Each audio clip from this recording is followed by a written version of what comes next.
Está muy amable. Nuestro saludo de bienvenida a todos ustedes a esta sala virtual de la Fundación Excelencia, Liderazgo y Transformación. Hoy miércoles, 11 de mayo de 2022, en la hora de la tarde, noche, cuando vamos a tratar aquí un tema supremamente importante para el futuro del mundo y desde luego el futuro de cada uno de los países,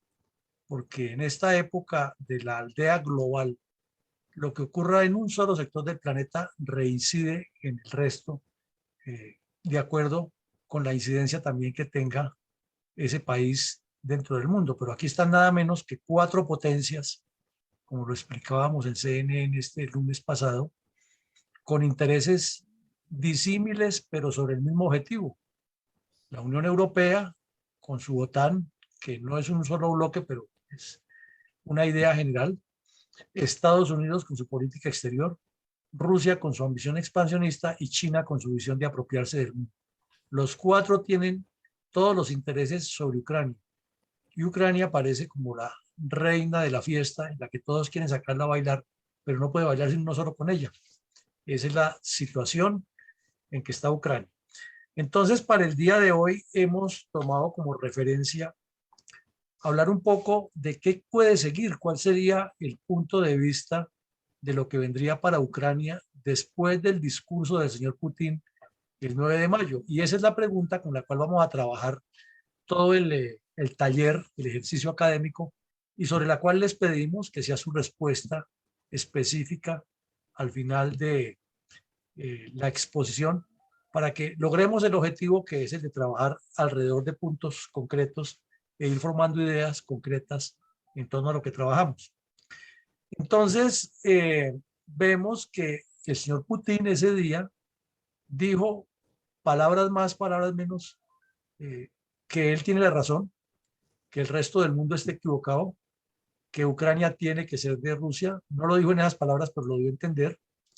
que Rusia está dispuesta a llegar hasta el final.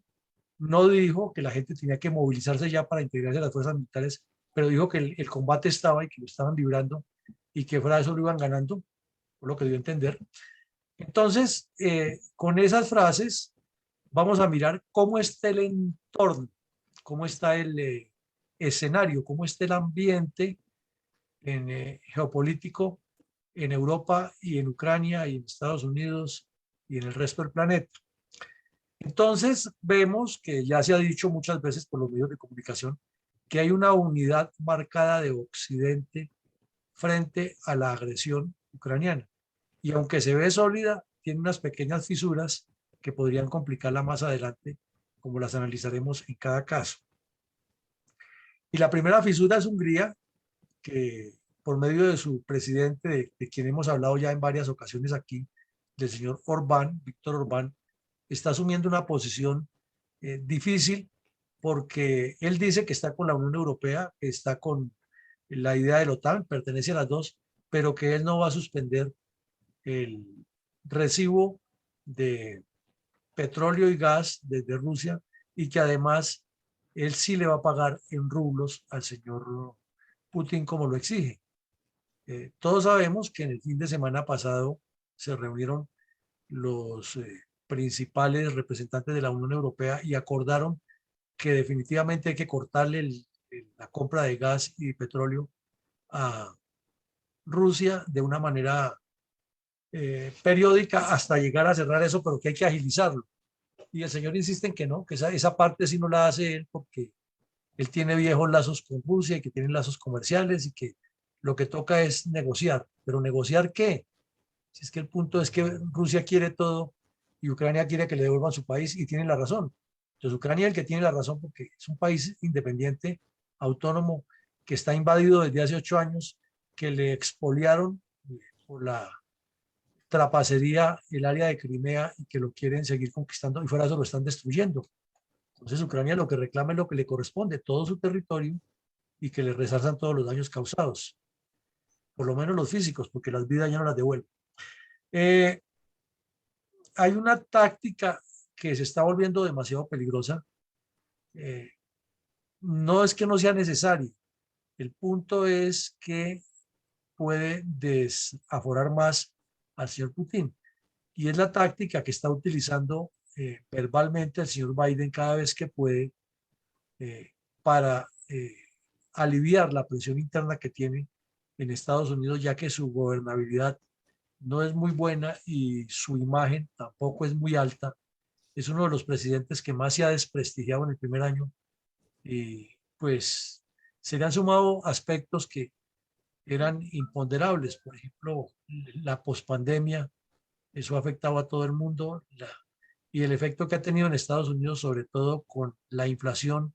derivada de las dificultades para el transporte, los sobrecostos de las mercancías, eh, y otros manejos financieros y económicos le han afectado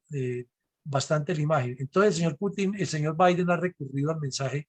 de decirle a Estados Unidos que el aumento en el precio del combustible es producto de la invasión de Rusia a Ucrania, que la inflación que se ha producido en Estados Unidos es producto de la invasión de Rusia a Ucrania y que en el mes de marzo cerró la inflación un poquitico más baja que la de febrero gracias a las acciones que él ha hecho de apoyar a Ucrania. Puede que sea cierto en parte, totalmente, semitotalmente, pero el asunto es que ese discurso va generando las polarizaciones cada vez más intensas. Entonces, dentro de Estados Unidos, cada día crece más la idea de que la única solución es sacar a Putin del poder y, y que Rusia es el enemigo. No se equivocan, no estoy diciendo que están equivocados, sino es esa posición que va cogiendo fuerza. Y por su parte, Putin va manejando la posición de él dentro de Rusia. Nosotros somos las víctimas, Estados Unidos nos está afectando. Mire que cada vez le da más apoyos a Ucrania y esos apoyos que le están llegando es con los que toca ir a destruirlos, porque si no vienen a destruirnos a nosotros y cambia completamente el discurso. Entonces los políticos son muy hábiles. Tal vez ustedes lo vieron en la entrevista del lunes que lo decíamos también, que lo más seguro es que el señor Biden es el que está dando la orden directa de que a cuentagotas suelten información clasificada y luego dice que prohíbe que se publique. Esas estrategias tipo Juan Manuel Santos. Biden es un político de 78 años de edad que lleva más de 50 en el ejercicio de la política. Debe saber más de una marrulla. Pero el punto no es ese. El punto es que todo eso conduce es a que la situación se va volviendo más tensa y que Putin se va quedando sin salidas y ese es el riesgo de dejarlo sin salidas. En una autobiografía de Putin, él mismo cuenta que él aprendió a reaccionar cuando se sentía completamente rodeado, aprendió a reaccionar con firmeza y que esa primera experiencia que él tuvo fue cuando era niño, que iba bajando por una casa de esas viejas donde vivía de la Europa antigua y que había una rata gigantesca en la escalera. Entonces, él trató de amedrentar la rata y la rata lo que se hizo fue atacarlo y entonces del susto corrió porque era un niño. Y la rata lo fue encerrando hasta que él alcanzó en un cuarto a llegar y cerrar la puerta y la rata no pudo. Entonces dice que él aprendió que siempre debe haber una última reacción, que eso le marcó su vida. Entonces, últimamente han tomado ese ejemplo porque en su autobiografía lo menciona muchísimo, que podría decir que donde se sienta rodeado o asediado va a actuar de manera impredecible, porque salió y mató a la rata, ya cuando se armó con un palo le dio a la rata, y él me dice que le daba y le daba hasta que ya la rata estaba muerta y le seguía dando, o sea que entendió que no se podía dejar asediar nunca, porque el adversario, por chiquito que fuera, lo podía asediar. Pero a esto se suma la determinación ya evidente y clara de Suecia y Finlandia, que rompieron la neutralidad que tenían con Rusia y definitivamente se van a aliar a la OTAN. Y como si fuera poco eso, ayer ya la Cámara de Representantes aprobó no 33 como había propuesto Biden, billones de dólares, sino que aprobó 40 larguitos, más de 40. Y solo falta que el Senado le dé la aprobación, pero en este momento se nota que la tendencia bipartidista en ese aspecto específico de Ucrania está completamente identificada a los dos partidos por una razón muy sencilla, porque vienen las elecciones y ninguno de los dos partidos quiere quedar como el que se opuso a que se liberara al pueblo de Ucrania porque eso le quitaría votantes. Entonces, por un lado Biden busca ganar con eso y por otro lado los congresistas también. Entonces, un hecho ya de que esos 40 billones de dólares de ayuda, que van una parte en armas, municiones, en repuestos y todo lo que se necesita, otra parte en ayuda humanitaria y otra parte va para financiar unas investigaciones científicas muy técnicas de la mayor calidad para demostrar que sí hubo crímenes de guerra en distintas ciudades rusas, ucranianas por parte de Rusia. Eh, pero viene un temor que ya está eh, desatándose dentro de los escenarios geopolíticos de Europa, y es que parece que Putin se está saliendo con la suya. Y ustedes habrán escuchado que hemos dicho que ni Ucrania ha ganado la guerra, ni Rusia la ha perdido, y que todo está por verse todavía, y parece que está saliendo a Putin. ¿En qué sentido? En que hay una unidad muy sólida de Europa a favor de Ucrania. Claro, hay que sacar a Rusia de Ucrania. Pero la pregunta clave es, ¿hasta cuándo esos países de Occidente van a aguantar ese costo tan alto? Porque vemos que solo Estados Unidos ya ha puesto, si se aprueba este paquete de los 40 billones, más lo que ha puesto, ya pasaría de los 60, 70 billones de dólares destinados allá en los últimos meses, porque antes había enviado más. Entonces eso afecta a las finanzas y afecta el respaldo. Y en Europa, que han sido apáticos a cualquier acción bélica después de la Segunda Guerra Mundial, y ha habido muchos grupos de pacifistas y protestantes en contra de la guerra, pues podría suceder que se voltee la torta, y más con el ejemplo que está dando el señor Orbán en Hungría, no podría ser agradable. Y la otra cuestión es que si no se resuelve satisfactoriamente la reposición del gas que no se le compra a Rusia y llegue el invierno y hay problemas, cualquier gobierno se puede caer en Europa, porque la gente no se aguanta pasar de las comodidades del siglo XXI a las dificultades del siglo III. Entonces hay un punto difícil, y Putin, que es una persona formada en la estrategia soviética de que el tiempo es el mejor aliado, porque para el comunista nunca existe el tiempo, sino existe el proyecto. Y Putin tiene esa mentalidad, no es comunista, pero tiene esa mentalidad soviética, que es la que enseña eso. Él está jugando a la guerra de atrición, de desgaste, y él sabe que entre más daño le cause a Ucrania, menos reacción va a tener, y que si con el tiempo se agotan los apoyos de otros países, él va a ganar. Entonces él ya lo dijo, y lo dijo Lavrov: esta es una guerra que va a dar largo aliento, porque es que no es una guerra, es una operación especial en la que estamos librando al pueblo ucraniano de los nazis, y demostrándole a Occidente que no tiene por qué meter la nariz acá, y que no nos vaya a colocar armas en la frontera, y todo ese cuento que ya hemos escuchado. Entonces ahí hay un punto que es complejo, pero viene otra pregunta que se hacen los estrategas y los analistas, y es: ¿le alcanzarán los recursos bélicos, económicos, financieros al señor Putin para sostener una guerra de largo aliento y que su propio pueblo no se le canse? Entonces, son preguntas que no son para responderle a la topa tolondra ni a la ligera y ya una contestación, sino son de reflexión, de análisis, porque vienen muchos aspectos más que también están por el otro lado. Es que esa fatiga de la guerra eh, puede comenzar a reverberarse muy rápido, porque ya, por ejemplo, el señor Macron, que ha sido lo más impredecible de este mundo, él se reunió varias veces con Putin, él propuso que haya un acuerdo de paz mutuo, necesitaba ser reelegido y se volvió el pacifista más grande de Europa, y tramó a los franceses, y naturalmente que la señora que estaba en competencia con él le ayudó bastante, porque se puso a decir que cuando ella era presidenta iba a sacar de la OTAN a Ucrania, y que, corrijo, a Francia, y que la iba a convertir en una potencia igual a China o a Estados Unidos. Entonces se puso a hablar como el viejito este que está en Colombia, el tal Rodolfo, más de la cuenta, y eso le costó a esa señora perder la presidencia. Pero mientras tanto el señor Macron manejó una agenda difícil. Recordemos que fue de los primeros que viajó a Moscú y se prestó para el show, y luego duró una conversación, dicen que hasta de 5 horas con Biden, con Putin, y que luego volvió a ir a Moscú y que luego ya llegó con el mensaje que definitivamente Putin no iba a cambiar de idea y que venían cosas peores. Luego aparentemente se dedicó a su campaña y ahora otra vez volvió a salir con el cuento. Eh, Ayer y hoy dijo que hay que entender que Francia no está en guerra con Rusia, que Francia lo que está apoyando es a Ucrania y que le pide a Rusia es que respete la soberanía.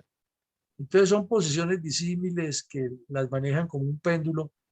y no es confiable. Sin embargo, es uno de los que está más cercanos con la Casa Blanca. Raro porque los franceses generalmente son contrarios de Estados Unidos. Entonces ahí hay una fatiga que puede ocurrir en Occidente que es impredecible y que puede ser ocasionada por esas posiciones diversas que hay de varios países, o puede ser ocasionada también por el costo que les significa a los ciudadanos pagar el combustible y el gas cada vez más caros, por lo que es peor, por un recorte de suministro de combustibles en la época de invierno. Y Putin sabe que mientras él demore y que el invierno siempre ha sido aliado de las Rusias en la guerra, entonces, ¿cuál es el problema? ¿Cuál es el afán? Y, y si tiene que parar un poco la ofensiva terrestre y demostrar que aparentemente está débil, darle a entender a Occidente que tiene razón, lo puede hacer. Entonces aquí hay una serie de elementos para analizar, no para hablar de una. Pero también nos deja otra reflexión, y es que no basta tener un poder muy fuerte militarmente, algo muy voluminoso, muy impactante, si detrás de eso no hay una convicción, no hay una identidad, no hay un propósito claro en cada una de las personas que están vinculadas a ese proyecto y se trabaja en conjunto con el mismo nivel de moral combativa. Y eso tiene una aplicación total en la política. Si un partido no tiene su gente estructurada para pensar, actuar y tomar las decisiones a partir de unas líneas claras y unos conceptos claros, lo que hay es montoneras. Entonces pueden hacer la cantidad de actividades que quieran y siempre serán montoneras. Pueden llamarla como quieran: simposio, reunión, conferencia, asamblea, convención, todos los nombres que le puedan poner cada vez que van a hacer política, pero no tendrán un enfoque estratégico ni identitario. Entonces, para rematar, dicen los que saben del tema que la economía ucraniana está afectada en este momento en más del 30%, y eso ya son límites de, de perder el control de la economía y ya se acerca a la posibilidad de hambrunas, de desabastecimientos y de protestas civiles complejas. ¿Y por qué pasa eso? ¿O cuál es la diferencia? Es que si la pandemia llegó entre el 7 y el 18 y puso el mundo en crisis, en ascuas, ¿cómo será un país que tenga el 30% ya de retracción económica o de contracción económica? Entonces son aspectos para tener en cuenta en todo lo que estamos analizando, y vamos a ver en las siguientes láminas, que procuraremos verlas de una manera muy ágil para no fatigar el auditorio y para darle la posibilidad de escuchar sus puntos de vista.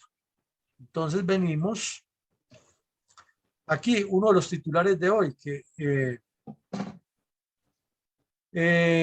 hay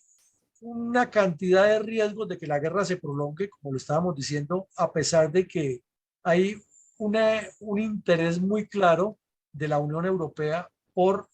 reducir o hacer el embargo mejor al combustible y al gas. Pero ya lo explicamos, ahí hay una muelita, hay un nervio que está molestando, hay un cuello destapado, como dicen los odontólogos, que le está causando incomodidad a Europa, y es la posición de Hungría, más las dificultades que ha tenido Alemania, que es uno de los poderosos de Europa. Entonces aquí vemos, lo nombrábamos en la introducción, eh,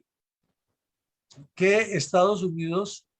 por medio de la Cámara de Representantes, aprobó el paquete ya de los 40 billones largos, más de 40 billones, en una cantidad de ayudas, repetimos, armas, mantenimiento, municiones, dotaciones para las tropas, raciones de campaña, combustible, todo lo que necesita para financiar una guerra. Y también para ayuda humanitaria, un bloque de esos nunca será suficiente porque la ayuda humanitaria en una guerra es increíble, el costo que tiene, pero hay algo destinado para eso. Naturalmente para inteligencia, para propaganda y desde luego para la reconstrucción de Ucrania. Pero si ya miramos todos esos ítems en los que hay, resulta que esa plata no alcanza. Y si por ahí aparecen los que tienen las uñas largas, que normalmente ocurre en todos los casos, pues quiere decir que también habrá un recurso que se va a perder. Y el otro temor es que de esa cantidad de armas, en una guerra en que le están entregando armas rápido a la gente, no se sabe cuántas dejan de ser usadas y terminan después en un mercado negro con el cual se va a atacar a los mismos occidentales que las proveyeron. Y también, al mismo tiempo, Estados Unidos, el gobierno de Estados Unidos, advirtió hoy que la visión estratégica de Rusia, del Kremlin, es prolongar la guerra, como lo contábamos o lo analizábamos ahí en el inicio, de una manera que fatigue a Occidente, que lo convierta en que para Occidente sea una necesidad de tiempo rápido resolverla, en cambio que para Rusia no corre el tiempo, pero que tampoco cede en ninguno de sus objetivos. Una táctica muy soviética, muy comunista, y que le podría dar resultados al señor Putin y que puede ser una de las medidas que toma como consecuencia de los golpes que ha sufrido, que le han impedido que avance con mayor celeridad la progresión del ataque. Esta noticia, pues desde luego, sigue crispando los ánimos porque Rusia lo va a negar, pero va poniendo el escenario en que cada día como que se acortan las posibilidades o las opciones de que no ocurra algo catastrófico o peor. Y es que se dice por parte de Estados Unidos y de la Unión Europea, por especialistas en el tema, que con ataques hechos con comunicaciones satelitales, Rusia ha hecho acciones de cibercrimen contra Ucrania y contra algunos países occidentales. Entonces, como vemos, esto va sumando y va aumentando tensiones y no disminuyéndolas. El comentario aquí es que en una foto antigua de una reunión previa de hace unos meses del presidente Biden con el presidente Macron, después de que, recordemos, Estados Unidos le vendió a Australia unos submarinos, pese a que Francia ya tenía el contrato y generó muchas dificultades y tuvo que viajar el señor Blinken de urgencia a París, aprovechando su ascendencia dentro de Francia. Y luego se habló de la reunión de el señor Biden con el señor Macron, de que hay supuestamente buenas relaciones y en este momento hay un interés mutuo y común, que es evitar que Rusia se apodere de Ucrania y siga hacia Occidente. Entonces a Francia le conviene por su aspecto defensivo y por su aspecto comercial con todo el resto del continente y su desarrollo, que no se le vaya a contraer más la economía de lo que se la contrajo la pandemia.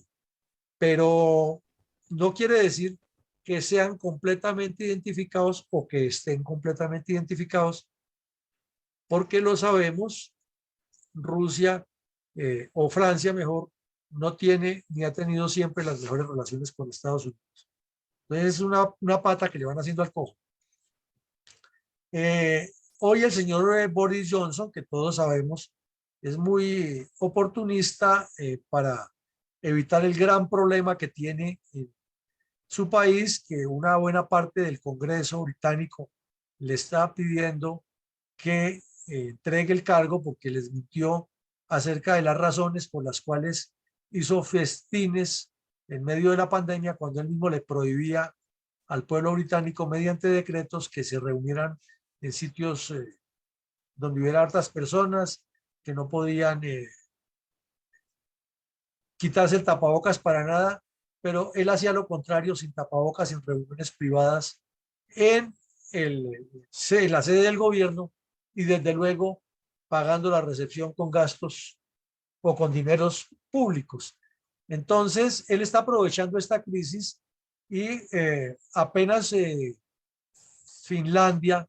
y Suecia dijeron que se unen a la OTAN desde hace ya como un mes o mes y medio que presentaron solicitudes formales y que se supone que esta cumbre que está próxima a realizarse en junio en Madrid de la OTAN va a recibirlos y va a tomar otras decisiones. Entonces Johnson ha pretendido manejar el tema de la guerra de Ucrania para la conveniencia de su continuidad en el poder y que no lo vayan a remover ni a aplicarle la moción de censura. Entonces dice que va a estructurar una nueva política exterior británica a partir de una unidad y unos pactos con Suecia. Pues son necesarios, claro que son necesarios, porque Suecia y Finlandia no tienen ejércitos tan sólidos y ante el riesgo que tienen por la vecindad con Rusia, lo necesitarían. Pero para un analista, una persona que ya le profundice más, que ponga más la lupa sobre el documento, a revisar dónde está la letra menuda, se da cuenta que el señor lo que está haciendo es aprovechando la circunstancia de la guerra para posicionarse como el líder que necesita la Gran Bretaña, porque los adversarios no se la quieren perdonar y siguen insistiendo que debe renunciar por haber sometido al pueblo británico a unos controles que él no estaba cumpliendo y que fuera de eso los estaba vulnerando con los propios recursos de los británicos. Aquí tenemos al señor, al famoso señor Orbán, el primer ministro de Hungría, que se volvió famoso en el mundo porque se hizo amigo de los israelíes con el solo propósito de que le vendieran el sistema de ciberinteligencia Pegasus, pero no para garantizar la seguridad nacional ni buscar en la nube o en todo lo que sea cibernético potenciales amenazas contra la seguridad nacional de Hungría. No, lo que le interesaba tener ese equipo, esos equipos, era para estar espiando permanentemente a sus adversarios políticos y lo logró. Entonces, ahí están los cuestionamientos para Israel por haberle vendido ese tipo de tecnología, porque él no la dedicó al servicio de la seguridad nacional, sino a su servicio personal y afectando desde luego a sus contradictores políticos. El tipo dice ser muy de derecha, ser prácticamente de ultraderecha, un estilo Donald Trump, dice ser él, pero en la práctica demuestra una cosa contraria al tener tan apretado el sistema de control sobre el gobierno, no ceder en su ambición totalitaria y de remate decir públicamente y sostenerlo que él tiene una alianza especial con Moscú, con Rusia, que ha sido su amigo y no la va a cambiar. Y que hay que pagarles con euros y hay que protegerles las ventas de los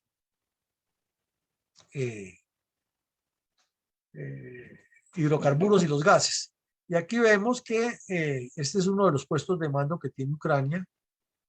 con una tecnología 1A, que es lo que si queremos resaltar ahí, que tienen una tecnología 1A para que la información sea en tiempo real y están mirando lo que ocurre por medio de imágenes enviadas obviamente por satélites o por los drones que tienen sobre el área patrullando y que aún no han sido derribados por los rusos o que están más bien haciéndole trampas a los rusos para llevarlos al error. También hoy fue noticia esta información de que el Kremlin está diciendo que podría anexar estratégicamente toda la región de Gerson. Claro que lo va a hacer, claro que lo quiere hacer.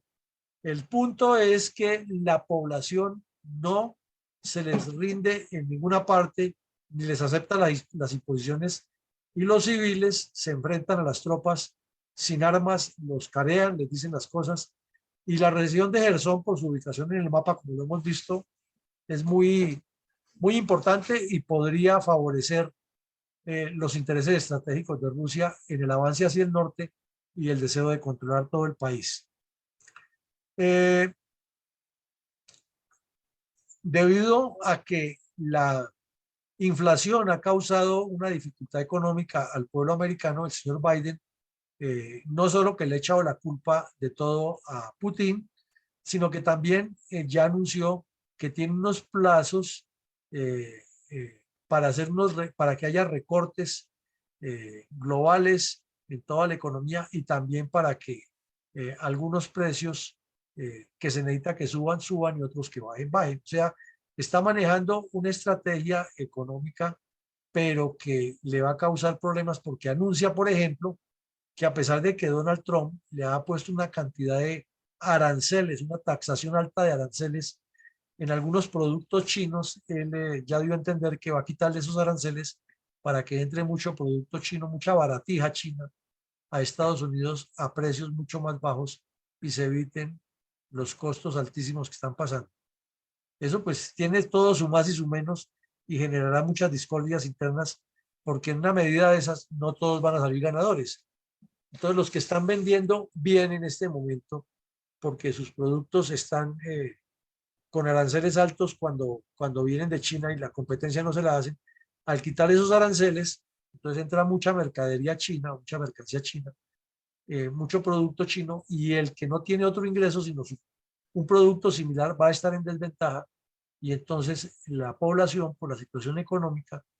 por la misma inflación que está ocurriendo, pues va a preferir comprar al que le venda más barato y no va a dedicarse a defender la industria nacional porque se necesita primero que el estómago esté bien. Y si no está bien el estómago, no se puede trabajar el resto. Eh, por otra parte, hoy nuevamente Ucrania anunció que había ganado contra Moscú o contra las fuerzas de Moscú eh, en Kharkiv, muy cerca de la frontera, el límite fronterizo que le había vuelto a reconquistar eh, Ucrania. Entonces vemos que esto ya está cogiendo ahí en esa parte una dimensión parecida a lo que ocurrió con Corea en la guerra de Corea. Y es que el general MacArthur hacía unos movimientos maravillosos, como el famoso desembarco de Incheon, y desalojaba a los coreanos y llegó hasta el borde del Yalu. Y fue cuando se le presentó el famoso incidente con el presidente Truman, que le dijo que la única solución para acabar esa guerra era bombardear a Pekín con una bomba atómica. Y desde luego el presidente Truman lo miró como un despropósito y ahí se presentó un rifirrafe y le costó la carrera al general MacArthur. Pero aquí podía estar pasando lo mismo, que en esa guerra de Corea, MacArthur avanzaba con las tropas, tomaban unas posiciones, desalojaban a los norcoreanos, volvían y avanzaban, y luego venía la contraofensiva ucrania, norcoreana, sacaba a las tropas de ahí, las hacía retroceder hasta que llegaban a un punto en que en apariencia no se atacaban más, de pronto volvía a atacar el sur, corría hacia el norte a los que estaban en el sur y hasta que al final se llegó al armisticio de ese del paralelo 38 que ahí está vigente y que quiere decir que técnicamente los dos países están en guerra y que de ahí no se meten. Entonces, para mal de Ucrania, donde Estados Unidos y la OTAN no puedan sostener en largo tiempo esa guerra y que simultáneamente se cumpla lo que se supone que Moscú también se puede fatigar, o sea, Rusia se puede fatigar por los costos, por la incapacidad de surtir todo lo que requiere la Fuerza Armada rusa en primera línea. Entonces, que haya uno y otro y uno y otro hasta que finalmente llega la comunidad internacional y dice, por aquí es el límite de ustedes los dos y aquí va a haber tropas de lado y lado y todo lo que ocurre podría ser que pasaría y entonces sería letal tanto para eh, Ucrania como para la misma OTAN, porque entonces tanto esfuerzo se vería en que llegamos a una sumatoria cero en la que el adversario ganó y yo perdí, porque después de todo ese esfuerzo, si Rusia se queda, sale con la suya y se queda con el Donbass, que sería la idea, y fuera de eso con todo el sur y va a decir que no cambia porque necesita para su subsistencia, sería una solución que no conviene. Pero claro, estamos especulando, eso no es que va a pasar o no sabemos si va a pasar así, pero es una posibilidad. Aquí vemos también que ocurrió otra cosa, que Bulgaria, no Hungría, sino Bulgaria, que ha sido como el hermano pobre de Hungría toda la vida y ha tenido mucho contacto con ellos, últimamente ha metido más el pie, como dice ahí, tiene un pie más standover en la guerra. Y es porque había sido muy aliado siempre de Moscú, muy cercano con Moscú, y en la época soviética con mayor razón, pero después de la caída del muro de Berlín, Bulgaria se ha vuelto es más abierta de Europa, y esta semana ha dado pasos, como vemos en las fotos, muchas manifestaciones a favor de los ucranianos, con la bandera de la Unión Europea, con la bandera de Alemania, y llevándole la contraria a Rusia. Y paralelamente, Hungría, que más bien había sido pro-occidental por su tradición aristocrática, lo que tuvo allá de la casa, de la famosa casa, ahora se me escapó el nombre, de la que era el archiduque Fernando, los bueno, no me acuerdo en este momento, que eran también los reyes de España. Entonces, Hungría, Habsburgo. Habsburgo, exactamente, Habsburgo. Entonces, ellos eran más cercanos a Occidente por esa tradición,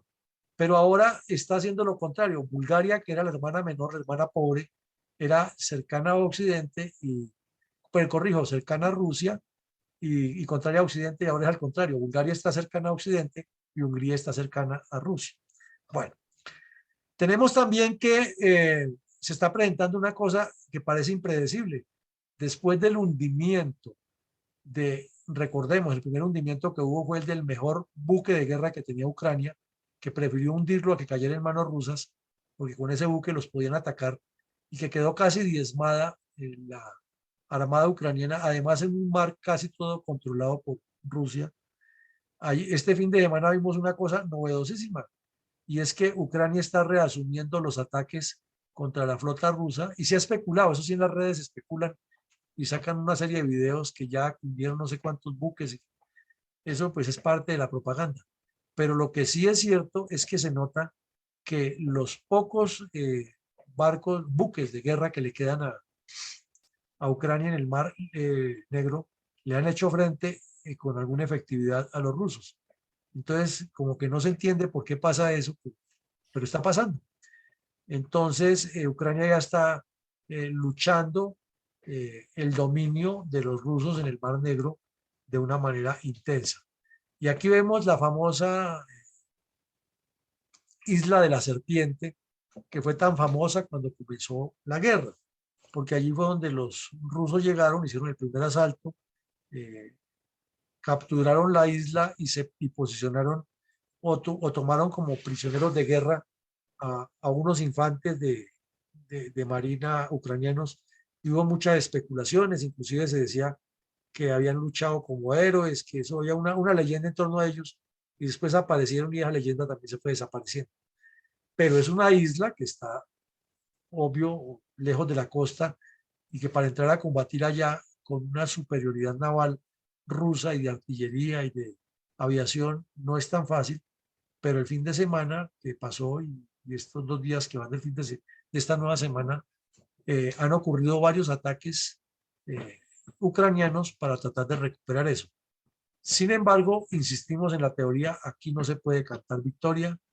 porque parece ser que el señor Putin está utilizando la estratagema de dilatar. Y entonces por eso se explicaría, en ese sentido, la forma como habló el lunes en el discurso, que no dijo que no, pero tampoco dijo que sí. Va a declarar la guerra. Entonces vemos hasta aquí que estos son los puntos con los que quisiéramos hacer como una reflexión para pedirles a ustedes que, ahora que mi colega Arcón les da la palabra, contesten exactamente esta pregunta. Después de todo eso, que se preveía que el 9 iba a decir que le declaraba la guerra frontal y que iba a incrementar los ataques y que iba a relanzar nuevas fuerzas de infantería, prefirió manejar una actitud más bien de apariencia moderada, un discurso en el que se mordió la lengua todo el tiempo, porque para un día tan importante en el que usualmente se toma 40 minutos, lo dijo en 11 minutos, incluidos los saludos protocolarios de lo que tienen los discursos, y para sorpresa del mundo que esperaba, sobre todo los que estaban ansiosos, en que ya iba a decir que la guerra, hace 8 días exactamente, dijimos que no era la opción única que tenía, y también acertamos en eso, no fue esa opción. Entonces hay que preguntarnos en este momento, es eso, ¿qué sigue